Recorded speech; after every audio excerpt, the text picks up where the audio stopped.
আসসালামু আলাইকুম। সবাইকে স্বাগত জানাচ্ছি আমি নাইম ফাথম মুবিন। শুরুতে সংবাদ শিরোনাম। বাংলাদেশের সর্বশেষ গুরুত্বপূর্ণ আপডেট সংবাদে আপনাকে স্বাগত। শুরুতেই সংবাদ শিরোনাম, পরে বিস্তারিত। প্রথমেই জানাবো, সাবেক এমপিকে প্রধান অতিথি করায় শিক্ষকের বিদায় অনুষ্ঠানে বিএনপির হামলা ভাঙচুর। পাবনার ঈশ্বরদীতে একটি সরকারি প্রাথমিক বিদ্যালয়ে ভারপ্রাপ্ত প্রধান শিক্ষকের বিদায় সংবর্ধনা অনুষ্ঠান ঘিরে ভাঙচুরের ঘটনা ঘটেছে। আজ উপজেলা সলিমপুর ইউনিয়নের জগন্নাথপুর সরকারি প্রাথমিক বিদ্যালয়ে এমন ঘটনা ঘটেছে। বিএনপির নেতাদের দাওয়াত না করায় তারা ২০ থেকে ৩০ জন দুর্বৃত্ত এসে ওই প্রধান শিক্ষকের বিদায় অনুষ্ঠানের মঞ্চটি ভেঙে পণ্ড করে দিয়েছে। পাশাপাশি অতিথিদের জন্য রাখা খাবার দাবারও নস্যাৎ করে দিয়েছে। এবারে জানাবো, হাসপাতালে ভর্তি বিএনপি নেতা নজরুল ইসলাম খান ভিড় না করার আহ্বান বিএনপির। রাজধানীর এবারকেয়ার হাসপাতালে ভর্তি হয়েছেন বিএনপির স্থায়ী কমিটির সদস্য ও প্রধানমন্ত্রীর উপদেষ্টা নজরুল ইসলাম খান। চিকিৎসকদের পরামর্শ অনুযায়ী আপাতত তার সঙ্গে সাক্ষাৎ না করার অনুরোধ জানানো হয়েছে। বিএনপির মিডিয়া সেলের সদস্য সাইরুল কবির খান এই তথ্য নিশ্চিত করেছেন।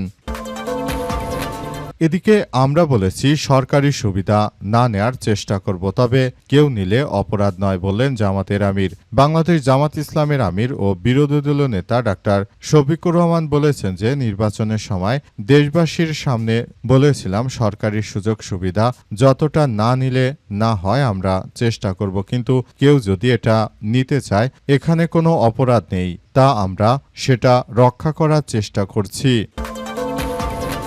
এরপর জানাবো, সরকারি জায়গা দখল, বিদ্যুৎ ব্যবহার করে চলে বিএনপি নেতা রাজনৈতিক কার্যকলাপ। রাজধানীর আজিমপুরের সরকারি আবাসন এলাকায় ২৭ নম্বর সরকারি কলোনিতে সরকারি জায়গা দখল করে রাজনৈতিক ক্লাব পরিচালনা এবং বৈদ্যুতিক খুঁটি থেকে অবৈধভাবে বিদ্যুৎ ব্যবহার করে রাজনৈতিক কর্মকাণ্ড চালানোর অভিযোগ উঠেছে নবগঠিত লালবাগ থানা বিএনপির সিনিয়র যুগ্ম আহ্বায়ক বদিউল আলম সুইটের বিরুদ্ধে। স্থানীয় বাসিন্দাদের দাবি, সরকারি জায়গায় স্থায়ীভাবে প্যান্ডেল টানিয়ে একটি রাজনৈতিক ক্লাব তৈরি করে তারা জনগণের কাছ থেকে চাঁদা আদায় করছে এবং এভাবেই তারা অবৈধভাবে বিদ্যুৎ ব্যবহার করছে। সরকারি জায়গা দখল করে বিএনপি নেতারা এই রাজনৈতিক কার্যকলাপ চালাচ্ছে। এবং সর্বশেষ জানাবো, পাকিস্তান সীমান্তে আফগানিস্তানের ভয়াবহ হামলা। পাকিস্তানের দক্ষিণ পশ্চিমাঞ্চলীয় রাজ্য বেলুচিস্তানে আজ সীমান্তবর্তী কয়েকটি এলাকায় আফগান সেনাবাহিনী হামলা চালিয়েছে। এতে কেউ নিহত হয়নি, তবে বেশ কয়েকজন আহত হয়েছে। বিবিসির এক প্রতিবেদনে এই তথ্য নিশ্চিত করা হয়েছে। প্রিয় দর্শক, এতক্ষণ শুনছিলেন সংবাদ শিরোনাম, এবারে বিস্তারিত। তবে তার আগে বন্ধুরা, অনুরোধ থাকবে এই সংবাদটিতে একটি লাইক দিন। এই চ্যানেলে আপনি নতুন হয়ে থাকলে আমাদের সংবাদটি দেখতে দেখতে চ্যানেলটি সাবস্ক্রাইব করে রাখুন। কমেন্ট করে বন্ধুরা আপনার মূল্যবান মতামত জানিয়ে দিন আপনি বিশ্বের কোন দেশ থেকে বা বাংলাদেশের কোন স্থান থেকে আমাদের সংবাদটি দেখছেন এবং শুনছেন। আর বন্ধুরা, সংবাদটি আপনার সোশ্যাল মিডিয়া ফেসবুকে শেয়ার করে বন্ধুদেরও দেখার সুযোগ করে দিন। গাজা যুদ্ধে আপনি যদি নিরীহ ফিলিস্তিনিদের ভালোবেসে থাকেন বন্ধুরা, কমেন্টে ইয়েস লিখে পুরো বিশ্ববাসীকে আমাদের এই তাজা আপডেটটি দেখার সুযোগ করে দিন। এবারে বিস্তারিত। সরকারি জায়গা দখল, বিদ্যুৎ ব্যবহার করে চলে বিএনপি নেতা রাজনৈতিক কার্যকলাপ। রাজধানীর আজিমপুর সরকারি আবাসন এলাকায় ২৭ নম্বর সরকারি কলোনিতে সরকারি জায়গা দখল করে রাজনৈতিক ক্লাব পরিচালনা, বৈদ্যুতিক খুঁটি থেকে অবৈধভাবে বিদ্যুৎ ব্যবহার করে রাজনৈতিক কর্মকাণ্ড চালানোর অভিযোগ উঠেছে নবগঠিত লালবাগ থানা বিএনপির সিনিয়র যুগ্ম আহ্বায়ক বদিউল আলম সুইটের বিরুদ্ধে। স্থানীয় বাসিন্দারা দাবি করছে যে তারা মূলত বিএনপির এই পাতি নেতাদের কারণে অতিষ্ঠ হয়ে পড়েছে।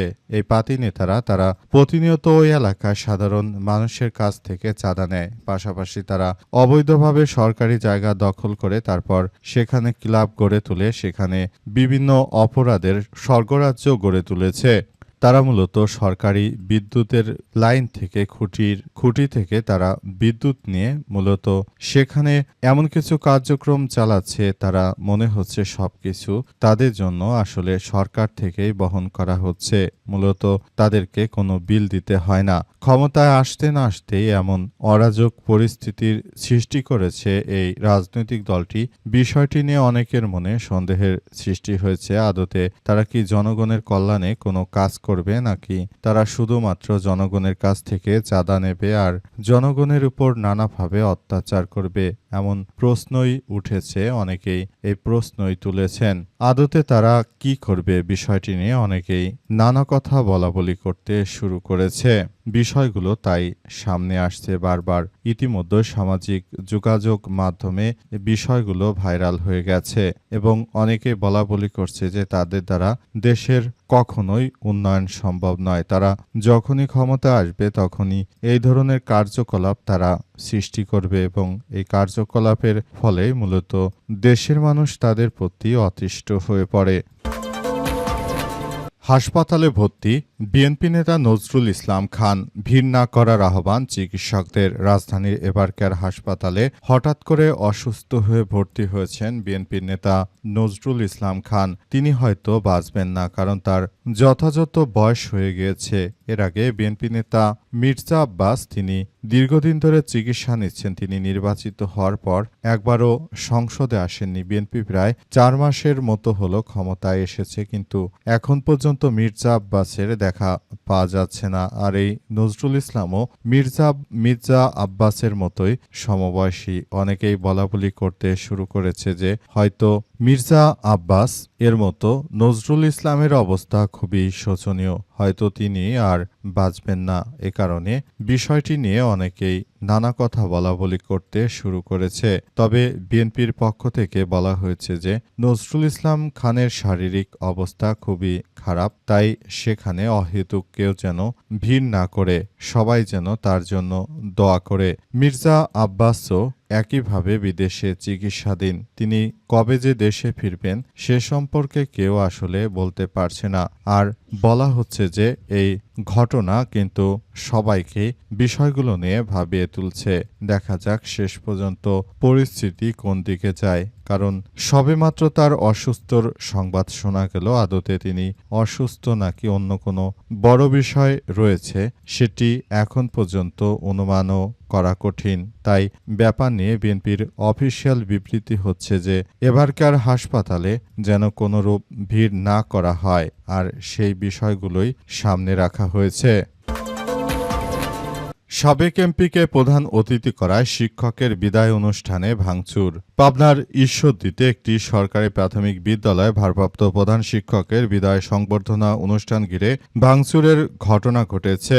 আজ 11টার দিকে উপজেলার সালিমপুর ইউনিয়নের জগন্নাথপুর সরকারি প্রাথমিক বিদ্যালয়ে এমন ঘটনা ঘটে। ঘটনায় কেউ আহত না হলেও অনুষ্ঠানে চেয়ার টেবিল ভাঙচুর, ব্যানার ছিঁড়ে ফেলা এবং অতিথিদের জন্য প্রস্তুত করা খাবার নষ্ট করে ফেলা হয়েছে। বিদ্যালয়ের পরিচালক কমিটির দাবি এতে প্রায় 50,000 টাকার ক্ষয়ক্ষতি হয়েছে। সূত্র থেকে জানা গেছে ভারপ্রাপ্ত প্রধান শিক্ষক মোহাম্মদ জহুরুল ইসলামের অবসর উপলক্ষে আয়োজিত সংবর্ধনা অনুষ্ঠানে বিএনপির কেন্দ্রীয় সদস্য সাবেক এমপি সিরাজুল ইসলাম সর্দারকে প্রধান অতিথি করা হয়। এছাড়াও উপজেলা প্রাথমিক শিক্ষা কর্মকর্তা শাহিনা আক্তার, সহকারী উপজেলা শিক্ষা কর্মকর্তা কামরুল হাসান সহ জেলা বিএনপির সাবেক মৎস্য বিষয়ক সম্পাদকদের আসলে এই দাওয়াত দেওয়া হয়েছিল। অভিযোগ উঠে জেলা বিএনপির আহ্বায়ক হাবিবুর রহমান হাবিবকে আমন্ত্রণ না দেয় তার সমর্থকরা 20 থেকে 25 জন লাঠি সোঁটা নিয়ে ওই প্যান্ডেলে হামলা ও ভাঙচুর চালায়। মূলত এই ভাঙচুর করার মধ্য দিয়ে তারা এমন কিছু শিক্ষা দিল যেটা দেখে আবারও প্রমাণিত হয়েছে যে বিএনপির নেতৃত্ববৃন্দরা তারা আসলে একবেলা খাবার না পেলেই তাদের আসলে রাগ ধরে। তাদেরকে যদি এনে ফিরি খাওয়ানো যেত তাহলে হয়তো তারা এমন ধরনের কার্যক্রম চালাতো না। তারা মূলত এই বিষয়গুলো আসলে চালিয়েছে শুধুমাত্র তাদেরকে খাবার দেওয়া হয়নি বলে। যদি তাদেরকে পেট পুরে খাবার দেওয়া হতো তাহলে হয়তো তারা অনুষ্ঠান স্থলে এসে তারপর ভাঙচুর বা এই ধরনের কার্যক্রম তারা চালাতো না। মূলত দাওয়াত না দেওয়ার কারণেই এমন ঘটনা ঘটিয়েছে তারা। আমরা বলেছি সরকারি সুবিধা না নেয়ার চেষ্টা করব, তবে কেউ নিলে অপরাধ নয়, বললেন জামাতের আমির। বাংলাদেশ জামাত ইসলামের আমির ডাক্তার শফিকুর রহমান আজ তিনি সংবাদ সম্মেলন করে জানিয়েছেন যে আমরা ক্ষমতায় আসার আগে বলেছিলাম যে আমরা ক্ষমতায় গেলে কোনো সরকারি সুযোগ সুবিধা নেব না, তবে আমাদের এমপিদের মধ্যে অনেকেই বিভিন্ন সুবিধার কথা বলছে। তিনি বলেন এটা কোনো অন্যায় নয়, কারণ আমরা সরকার থেকে সর্বনিম্ন সুবিধা নেয়ার চেষ্টা করছি। আমরা অনেকেই কোনো সুবিধাই নেই না, এমনকি বেতন পর্যন্ত অনেকেই গ্রহণ করে না, কিন্তু তারপরও যাদের পারিবারিক অবস্থা একদম অসচ্ছল তাদের সংসারত চলার একটা ব্যবস্থা করা দরকার, কারণ উক্ত ব্যক্তিরা এমপি নির্বাচিত হয়েছে, যদি 1 টাকাও তারা না নেয় তাহলে তারা আসলে কি করে চলবে। এমন যারা রয়েছেন তারা যদি আসলে কিছু টাকা নেন সেখান থেকে সেটা কোনো দোষের বিষয় না, অর্থাৎ কিছু যদি সুযোগ সুবিধা তারা নেয় তাহলে সেটা দোষের কিছু নয় বলে জানান বাংলাদেশ জামাত ইসলামের আমির ডাক্তার শফিকুর রহমান। তিনি আরও বলেছেন বিষয়টি নিয়ে অনেকেই সামাজিক যোগাযোগ মাধ্যম একদম ভরে ফেলেছে। তারা মূলত জামাতের এত দোষ খুঁজে বেড়ায়। তাদেরকে বলতে চাই, যারা হাজার হাজার কোটি টাকা বিদেশে পাচার করলো, যারা দেশ ছেড়ে পালিয়ে গেল, তাদের বিষয় আপনারা তো একদম চুপ করে থাকেন। তাহলে কথা যদি বলতে হয় আপনাদের সবার বিরুদ্ধেই বলতে হবে, শুধুমাত্র জামাতের বিরুদ্ধে বলবেন আর অন্যদের বেলায় চুপচাপ মুখে কুলুপ এঁটে থাকবেন, সেসব বিষয় কিন্তু দ্বিচারিতা। তাই বিষয়গুলো নিয়ে জামাতের আমির নিজেই আজ পরিষ্কার করেছেন এবং কথাগুলো সবাইকে জানার চেষ্টায় জামাতের আমির মূলত এসব বিবৃতি দিয়েছেন। ইতিমধ্যে বিষয়গুলো নিয়ে সবাই খুবই গুরুত্ব সহকারে নিয়েছে বাংলাদেশ জামাত ইসলাম এর আমিরের এই বক্তব্যগুলো।